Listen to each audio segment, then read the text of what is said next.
Craig Staples just wrestling it around, and now it goes in. Racing 2 didn't hold them for any longer than he needed to, and the first to get going is Opus Rose. Magic Opus rather jumped out very quickly, and likewise going forward Lies in Disguise and Cheston Flyer.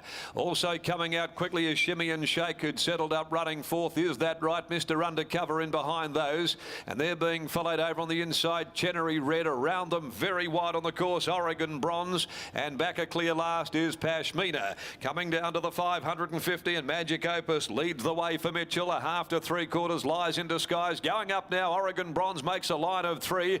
It cruised to them here, and then Mr. Undercover following it down on the inside. Shimmy and Shake from Cheston Flyer. Mr. Undercover, and is that right? Head the remainder as they come to the 200 though. Magic Opus still in front from Oregon Bronze, trying valiantly. Down on the inside now, Cheston Flyer. Magic Opus in front. Cheston Flyer trying to bridge the margin, coming at it. Gets there now on the inside, gains the upper hand. Cheston Flyer proved just a little too good. Cheston Flyer has won from Magic Opus. Now there's nothing in it really for third. Oregon Bronze, a big run all the way off the track. Is that right there? And going up on the outside there is Mr. Undercover. The rider of Mr. Undercover just trying to give the rider of Oregon Bronze, Jerry Noski, some assistance there. Might have been a bit of a problem.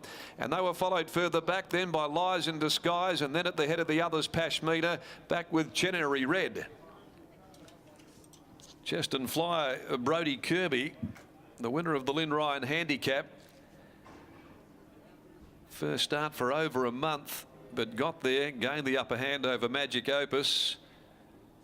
Photo for third is needed. Cheston Flyer, Brody Kirby first, second Magic Opus. Oregon Bronze will be third. In front of Is That Right, Mr. Undercover. As we stand by, I'm just wondering what the rider of Mr. Undercover, Dan Stakey, was trying to give Jerry Noski a hand. Is something leaning across there? Is it something to do with the bit? Is that what has caused an issue? Because the horse was off the track and pulling its way around there. Went from back in the field to surging up towards the lead in the home straight. So that's an interesting one there. So we'll keep a little watch on that, but no doubt a bit of a story to unfold, no doubt, from it. So those numbers 1, 7 and 4, although yet to be fully declared thereafter the running of the 5th on the program. We'll go down to Gareth in a second. Now it's a half a length by half a length, and numbers are 1, 7, 4, 5. 1, 7, 4 and 5 at this stage. Time still to come. Let's take you down now to Gareth Hall. Joins us after the victory of Cheston Flyer. It's a Henny Hughes never guilty gelding for Adam Ferry and Bailey, and also Miss J. Robb. They're the owners. Adam Ferry prepares, and Brody Kirby in the saddle, Gareth. Yes, that indeed, Mac. Maybe with Oregon Bronze, a few of the jockeys were walking the track and they maybe thought out there's the best going. So that could be the reason for Jerry, but we'll find out anyway. And Adam Ferry, we'll catch up with Adam. He's with his beautiful family after tasting success with a very promising 3-year-old in Cheston Flyer, but he had a 30-day break. The bar shoes were on. What were you thinking today? Were you confident? I probably know, to be truthful, I wasn't 100% after that first run on the hard track.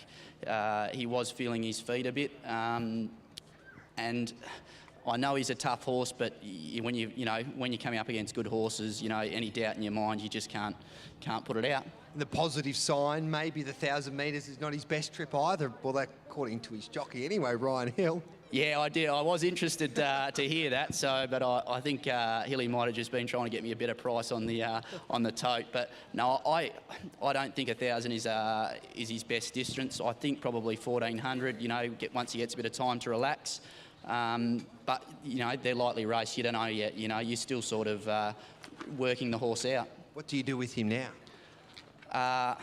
We're half by hopeful to maybe head towards the Guineas, but it'll all be about the soundness of the horse and again whether we can get over the trip. But like a win today where I thought sort of he was about to put the cue back in the rack and then he just went again. It just shows how tough the horse is and how that's why we love him. Yeah, he's a good horse and you've done a wonderful job with him. Job well done, mate. Thanks. There's Adam Ferry there, and he is a good man, Brittany, because one day my hat was thrown overboard in the middle of the sea and he jumped and got it for me. Would this be at Hilly's Bucks party? It was actually, and Jason Brown was the idiot that did it, but one of the jockeys here in WA. But anyway, Chest and Flyer too good. Magic Opus was good, and so was Oregon Bronze. But what under Brodie Kirby as well? He's a good young hoop here in WA.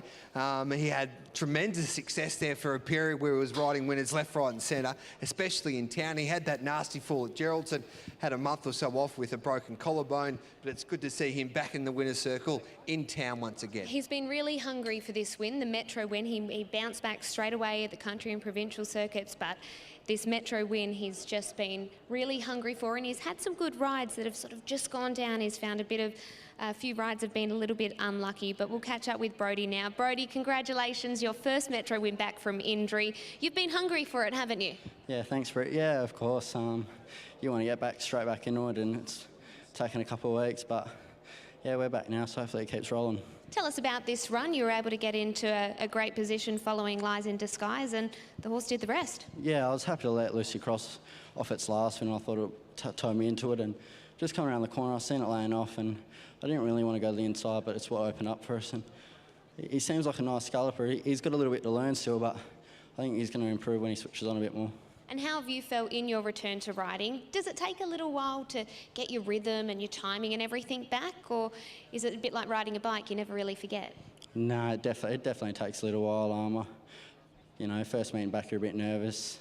Second meeting back, it gets a bit better, but yeah, I'm back in the swing of things now, and balls of steel, so hopefully it keeps going.